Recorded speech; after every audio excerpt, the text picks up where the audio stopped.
In this guide, I'll show you how to fix it when you're not receiving game invites on PS4. So the first thing you want to do is go to settings in the top right. Then you want to ensure that your PS4 is connected to the internet. And now we're going to go to account management and we're going to select privacy settings. Now this may take a few moments to load. It's a little bit slow on PS4. We're going to be enabling a couple settings under personal info and messaging. So from here, you want to scroll down, and the first thing you want to ensure is turned on is crossplay invitations. So mine's currently on don't allow. I'm going to turn this on to allow. So in case I'm in a party with someone who's using crossplay, maybe they're on PC or something, I'm actually able to join and play. So now I'm going to go to confirm. And next you want to go to messages and ensure that it's not on no one. Rather, you want it on friends only or anyone. I'm just going to turn it on to anyone and go to confirm.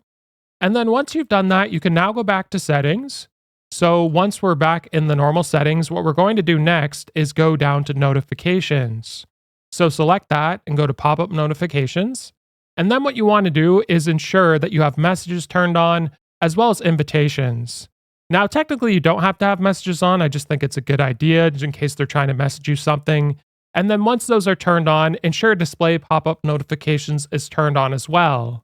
Now, if you're still experiencing issues where you're just not getting the game invites, some other things you could try is resetting the game. So press the start or options button. Let's say it was this.